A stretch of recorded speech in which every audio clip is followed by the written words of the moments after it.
Hello, future doctors. Myself Himanshu Bora, final year MBBS student at Jawaharlal Nehru medical college Ajmer. आज का video काफी important होने वाला है।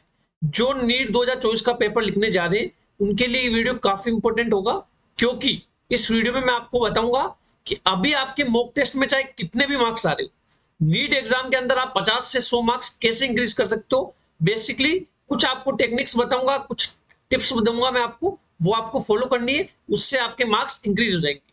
ठीक है, चलो वीडियो में हम आगे बढ़ते हैं। बिल्कुल प्रैक्टिकल बात करूंगा, थ्योरेटिकल बात इस वीडियो में होगी ही नहीं। जो मैंने खुद ने अप्लाई की थी, मेरे खुद के कैसे मार्क्स इंक्रीज हुए थे, वो भी मैं आपको डिटेल में बताऊंगा। देखो, सबसे पहले अपन देखेंगे 50 से 100 मार्क्स नीट एग्जाम में आप कैसे इंक्रीज कर सकते हो। देखो, ये वीडियो उनके लिए हेल्पफुल है जो जनरल ओबीसी डब्ल्यूएस का कैंडिडेट है, जिसके मॉक टेस्ट में 500 नंबर आ रहे या फिर 450 या 100-500 नंबर आ रहे, वो अपने कैसे मार्क्स 600 तक पहुंचा सकता है। ठीक है, एससी एसटी का कोई कैंडिडेट है 350 या 450 मार्क्स आ रहे, वो 450 450 तक कैसे मार्क्स ला सकता है, उसके लिए ये वीडियो काफी इंपॉर्टेंट होने वाला है। अब जो कैंडिडेट 650 अबव मार्क्स स्कोर कर रहे हैं, उनके लिए वीडियो इतना हेल्पफुल नहीं होगा, क्योंकि उनके अंदर ज्यादा गुंजाइश ही नहीं है मार्क्स इंक्रीज होने के लिए। लेकिन उनके लिए वीडियो हेल्पफुल जरूर होगा। कुछ टेक्निक्स आपको मैं बताऊंगा जिससे आपके मार्क्स इंक्रीज जरूर होंगे। ठीक है, बिल्कुल प्रैक्टिकल बात करते हैं अपन। ठीक है, सबसे पहले मैं आपको अपना एग्जांपल देता हूं। नीट 2020 में मेरे 636 मार्क्स थे आउट ऑफ 720। ठीक है, विद 12th। ठीक है, मैं आपको बताता हूं, नीट 2020 मेरा था 13 सितंबर 2020 को मेरा एग्जाम था। ठीक है, उससे 3 दिन पहले, 3 days बिफोर, मैंने एक मॉक टेस्ट लगाया था। बिल्कुल जेन्युइन बात करूंगा, इस चैनल की खास बात यह है कि इस चैनल पे सिर्फ और सिर्फ ऑथेंटिक इंफॉर्मेशन आपको मिलती है। ठीक है, 10 सितंबर 2020 को मैंने एक मॉक टेस्ट लगाया था। एक रिनोड कोचिंग इंस्टीट्यूट में मैं पढ़ता था, तो उसका मैंने एक मॉक टेस्ट लगाया था। ठीक है, ऑनलाइन मॉक टेस्ट लगाया था 10 सितंबर 2020 को मैंने मॉक टेस्ट लगाया था। तो मेरे स्कोर जो आया था वो था 544 आउट ऑफ 720। बिल्कुल जेन्युइन बात करूंगा मैं। अब आप देखोगे लगभग लगभग 80 से 90 नंबर मैंने इंक्रीज किए नीट एग्जाम के अंदर। सिर्फ और सिर्फ 3 दिन बाद ही नीट एग्जाम था। ऐसा नहीं कि मैंने 3 दिन में ऐसी काफी सारी इंफॉर्मेशन गेन कर ली या फिर काफी कंटेंट पढ़ लिया कि मेरे मार्क्स इंक्रीज हो गए। 3 दिन में मैं कुछ ज्यादा पढ़ तो सकता नहीं था, जो पढ़ा था वही रिवाइज किया था मैंने। लेकिन 636 मार्क्स आने का पीछे जो रीजन था वो मैं आपको बताता हूँ। ठीक है, सबसे पहले मैं आपको एक टिप्स देना चाहूंगा। नीट 2024 आप जब लिखने जा रहे हो, तो बिल्कुल कूल माइंडसेट के साथ आपको एग्जाम को लिखना है। कूल एंड काम माइंडसेट।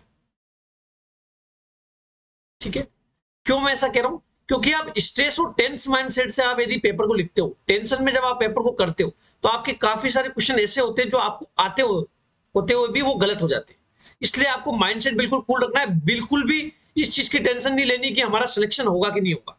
इस चीज की टेंशन तो बिल्कुल नहीं लेनी। सिर्फ और सिर्फ आपको जो आप पेपर कर रहे हो उसी पे फोकस होना चाहिए। ठीक है, दूसरा पॉइंट है focus only on NEET exam paper.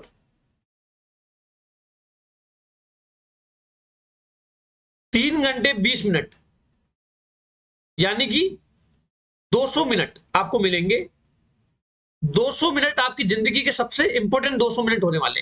जैसे चक दे इंडिया का डायलॉग भी है, 70 मिनट आपकी जिंदगी के सबसे इंपॉर्टेंट 70 मिनट होंगे जिसमें आप हॉकी खेलोगे।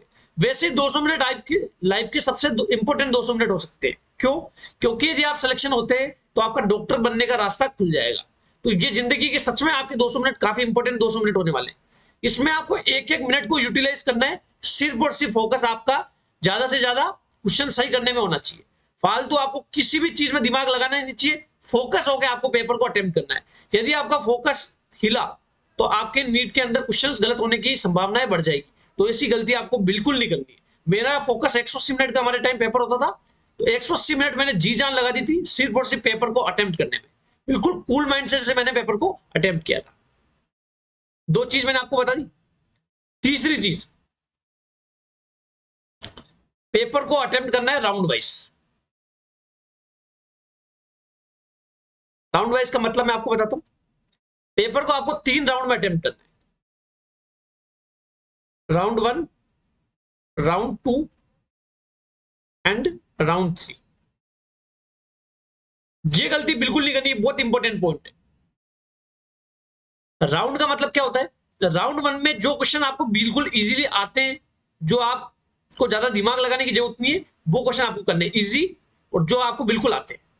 राउंड 2 में जो राउंड 1 के अंदर आपने थोड़े कॉन्सेप्चुअल क्वेश्चन, थोड़ी कैलकुलेशन वाले क्वेश्चन छोड़ दिए थे, उनको आपको राउंड 2 में अटेम्प्ट करने, ठीक है। और राउंड 3 में आपको जिन क्वेश्चंस में 2 ऑप्शन में डाउट है, ठीक है, राउंड 3 में डाउट बिटवीन 2 ऑप्शंस, उन क्वेश्चन को अटेम्प्ट करने। देखो मैं फिर आपको बता देता हूं, जिन क्वेश्चन में आपको 2 ऑप्शन में डाउट है, उन क्वेश्चन को छोड़ना नहीं है, क्योंकि नीट की कट ऑफ बहुत ज्यादा जाती है। उन क्वेश्चंस को आप छोड़ोगे तो सिलेक्शन की रेस से आप बाहर हो जाओगे। लेकिन जिन क्वेश्चन में आपको 4 ऑप्शन में डाउट है, या क्वेश्चन का आइडिया भी नहीं है, उस क्वेश्चन को छोड़ देना है, ठीक है। उस क्वेश्चन को अटेम्प्ट करने की गलती बिल्कुल नहीं करनी है। 2 ऑप्शन वाले क्वेश्चन को करना चाहिए, ये मेरा ओपिनियन है, ठीक है। ये तीसरी चीज मैंने आपको बता दी। चौथी चीज, ये सारी चीजें आप फॉलो करोगे तो आपके 100% 50 से 100 नंबर इंक्रीज हो जाएंगे नीट एग्जाम के अंदर, ठीक है। चौथी चीज, जो स्ट्रेटेजी, सेम स्ट्रेटेजी फॉलो करनी है आपको। मतलब जो स्ट्रेटेजी आप 6 महीने से, साल भर से मॉक टेस्ट में अप्लाई कर रहे हो, वही सेम स्ट्रेटेजी आपको नीट एग्जाम के अंदर भी अप्लाई करनी है। ऐसा नहीं कि आप स्ट्रेटेजी को चेंज कर रहे हो। आप पेपर के अंदर तो, मॉक टेस्ट के अंदर तो बायो, फिजिक्स, केमिस्ट्री करते हो आप, जैसे एग्जाम्पल दे रहा हूं मैं, ठीक है। और नीट एग्जाम के अंदर आप एक्सपेरिमेंट करने की कोशिश कर रहे हो। नीट एग्जाम एक्सपेरिमेंट करने के लिए नहीं है। एक्सपेरिमेंट हमेशा मॉक टेस्ट के अंदर किया जाता है। नीट एग्जाम में तो आपको जी जान लगा के पेपर को अच्छे से सोल्व करना है, ठीक है। तो वो तो आपका फाइनल है, फाइनल एग्जाम है, उसमें आपको एक्सपेरिमेंट करना नहीं है, बिल्कुल भी गलती की गुंजाइश नहीं है। इसलिए जो एक्सपेरिमेंट करना है वो आपने मॉक टेस्ट में करना है, और आपने एक्सपेरिमेंट जो भी करना था वो कर दिया होगा। अब 1 सप्ताह बचा है, अब आपको कोई एक्सपेरिमेंट नहीं करना है। जो स्ट्रेटेजी आप मॉक टेस्ट में अप्लाई कर रहे हो, सेम स्ट्रेटेजी आपको नीट एग्जाम के अंदर अप्लाई करनी है, ठीक है। ये आपको ये चीज ध्यान रखना है, क्योंकि मैंने काफी सारे कैंडिडेट देखे हैं जो मॉक टेस्ट में अच्छी स्ट्रेटेजी अपनाते थे, 600, 600, 650 मार्क्स आते थे, लेकिन नीट एग्जाम में गलत स्ट्रेटेजी अपनाने के कारण उनके मार्क्स ड्रास्टिकली ड्रॉप हो गए। ये गलती आपको बिल्कुल नहीं करनी, ठीक है। 5वीं चीज, अब मैं आपको कंटेंट रिलेटेड बताता हूँ। पेपर को आप कूल माइंडसेट से जब अटेम्प्ट करोगे तो आपको काफी सारी गलती आपकी कम हो जाएगी। जैसे बायोलॉजी के अंदर क्या होता है, कई बार क्वेश्चंस में आप देखोगे करेक्ट इनकरेक्ट में आपको ध्यान रखना है, ये गलती बिल्कुल नहीं करनी। काफी सारे क्वेश्चन क्या होता है, इनकरेक्ट पूछा होता है, अपन करेक्ट टिक करके आ जाते हैं। सारे ऑप्शन पढ़ने, आपको चारों के चारों ऑप्शन पढ़ने, ठीक है। तीसरी चीज, एक्सेप्ट जब होता है, एक्सेप्ट लिखा होता है कई बार क्वेश्चन में, उसको आपको अच्छे से पढ़ना है, ठीक है। कई बार क्या होता है, 4 ऑप्शन दे रखे होते हैं, उसके नीचे वापस ऑप्शन होते हैं 1 and 2, 2 and 3, 3 and 4। इस तरीके से आपको ऑप्शंस को अच्छे से पढ़ना है और फिर टिक करना है, ठीक है। फिजिक्स में आप क्या कर सकते हो, फिजिक्स में क्या होता है, कुछ क्वेश्चन में आप देखोगे बहुत इजी कैलकुलेशंस होती है, लेकिन अपन जानबूझ के उसको कैलकुलेशन को टफ करते हैं। मतलब वो वैल्यू ऊपर नीचे कट रही होती है, लेकिन अपन टफ करने के कारण वो क्वेश्चन आपका गलत हो जाता है। इजी कैलकुलेशन को आपको इजीली सोल्व करना है। दूसरा, कुछ क्वेश्चंस में क्या होता है, जो आप देखोगे डायमेंशन से क्वेश्चन सोल्व हो जाता है। तो जिन क्वेश्चन में डायमेंशन से क्वेश्चन सोल्व हो रहा है, उनको जल्द से जल्द आपको डायमेंशन से क्वेश्चन को सोल्व करना है। ये स्ट्रेटेजी आपको बायोलॉजी, फिजिक्स और केमिस्ट्री में अप्लाई करनी है।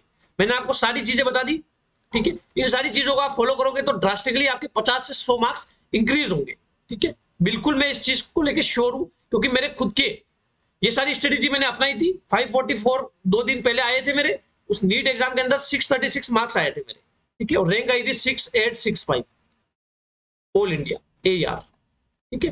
तो मैं आपको ये चीजें बता रहा हूँ, बिल्कुल जेन्युइन चीज बता रहा हूँ, और जो मैंने अप्लाई की थी, मेरे जिससे मार्क्स इंक्रीज हुए थे, वो चीज मैं आपको बता रहा हूँ, ठीक है। तो ये सारी चीजें आपको फॉलो करनी है। वीडियो आपको इन्फॉर्मेटिव लगा हो तो वीडियो को लाइक, कमेंट और चैनल को सब्सक्राइब कर देना, ठीक है। इस चैनल पे आपको बिल्कुल जेन्युइन इंफॉर्मेशन मिलेगी। चैनल को सब्सक्राइब करके बेल आइकन को भी प्रेस कर देना, क्योंकि जो भी इंपॉर्टेंट वीडियोस होंगे उनका जो आपको बेल आइकन आप प्रेस कर दोगे तो नोटिफिकेशंस आपके पास आ जाएगा। नीट एग्जाम के बाद इस चैनल पे आपको काउंसलिंग रिगार्डिंग सारी इंफॉर्मेशन मिलेगी, सारी स्टेट कोटा की इंफॉर्मेशन, ऑल इंडिया कोटा की इंफॉर्मेशन, कट ऑफ्स को लेकर सारी इंफॉर्मेशन आपको इस चैनल पे मिलेगी। इसलिए इस चैनल को सब्सक्राइब कर देना और वीडियो को लाइक कर देना, और कमेंट सेक्शन में आप बता सकते हो कि नेक्स्ट वीडियो में किस टॉपिक पे बनाऊं। Thank you so much.